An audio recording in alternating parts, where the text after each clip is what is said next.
Hello, friends. This is Dave Hurwitz, executive editor at ClassicsToday.com, here with the greatest recordings ever. And this one is this is so not controversial, but I feel that I have to mention it because it came across the airwaves recently. And and I said to myself, oh, what the heck? I might as well just take the plunge. It's Brahms' Second Piano Concerto with Richter, Leinsdorf, the Chicago Symphony on RCA Living Stereo. And I wanted to do this one because it's the original jacket, which I just love. Look at that. First American recording. His first American recording. Can you believe it? It was made in 1960. And it's just amazing. Of course it's amazing. But not everything Richter did was amazing. Let's face it. Richter, first of all, hated making recordings.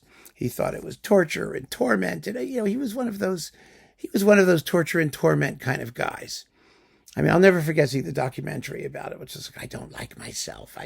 He was just one of these, brooding, super duper uber perfectionist whose perfectionism did not seem to extend to not making lousy recordings or demanding optimal conditions, as for example Ivan Moravec always did.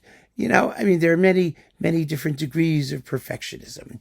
So his self-loathing permitted all kinds of strange things to happen.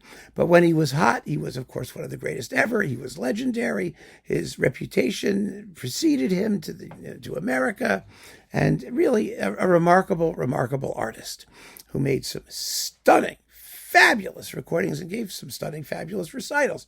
So, this Brahms too has been a classic since the dawn of time. And Leinsdorf is a terrific accompanist. He's just great. The Chicago Symphony is terrific. They didn't get Reiner, remember, because Reiner did this with Van Cliburn, if I'm not mistaken, which is kind of interesting. But it doesn't make any difference. I mean, it really doesn't. It's just as good. And wow, what a beautiful performance it is. It's particularly worth considering in light of the fact that we've just had to put up with, where is it? Oh, I didn't even keep it up here. It's been banished forever. The Igor Levit Christian Telemann, or the latest Polini Telemann, or anything with Telemann. And, it's very, very funny. It's difficult to try and summarize what goes on with works that are performed this frequently. And the Brahms Second Concerto it's his most popular piano concerto. It's big. It's like 45 minutes long, 50 minutes long. I mean, how long is this one? 46 minutes and 36 seconds. It's just a gigantic piece of music. It's longer than most symphonies in 4 gigantic movements. And it requires complete harmonious cooperation between the soloist and the orchestra because it's extremely symphonic. Each participant, the orchestra counts as one. The solo and the orchestra are on an equal plateau. You've got to have a fabulous cello soloist in the slow movement. You have to be able to sustain the slow movement. The finale is arguably extremely light for its context. We talked about this actually just a couple of days ago, about how in classical form, sonata form, finales, generally speaking, are supposed to be lighter. The biggest, heaviest movement is the first, and then they become increasingly lighter and more lively and simple in form, which is how virtually all concertos operate. You very seldom find concertos where the finale is the biggest, heaviest movement. I mean, you do in the Romantic period, that's true.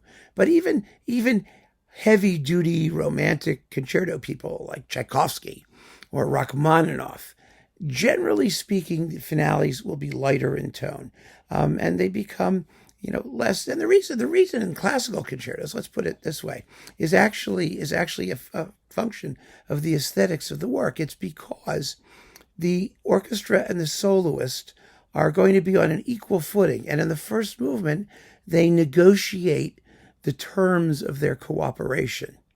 That's why so many classical concertos have enormously long first movements, 25 minutes for the Beethoven Violin Concerto or the Brahms Violin Concerto, things like that, or the Brahms First Piano Concerto. They are big, long, complicated movements structurally. After that, having figured out how they're going to get along and justifying their existence, things can be a little bit more relaxed. They can sing together in the slow movement, and they can have a little fun and games in the finale. I mean, that's usually the way it works. But in this particular finale, the reason I got into this digression is because the Brahms Concerto has a finale of great lightness, of unbelievable lightness. There's no trumpets and timpani in it, for example, and it just has tinkle, tinkle, tinkle, tinkle, tinkly, almost salon-like character to it. If Saint-Saëns wrote it, everyone would have called him glib and superficial. But because Brahms wrote it, you can't call it glib and superficial. It has to have hidden depths. Well, let's put it this way. The depths are damn well hidden in this finale, which means it has to be played with a certain effervescence and character to give it the sort of personality that isn't obvious on the surface. And boy, do they do that here. That's my point is, yes, they really make the finale wonderful, as, for example, Levitt and Telemann did not. They just skated across the surface of it, and it sounded just frivolous and ridiculous. Well, here, nothing sounds frivolous or ridiculous. It all makes perfect sense. The sonics were great for the period. They still are. 1960 RCA. And it's no wonder that people get nervous when they approach this piece and sometimes try to do different stupid things just for the sake of being stupid and different.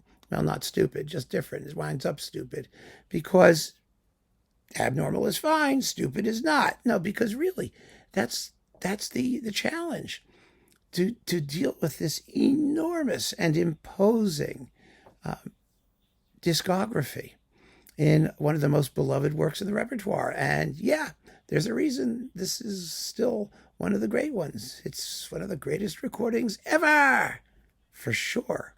So keep on listening, friends. Thanks for joining me, and take care.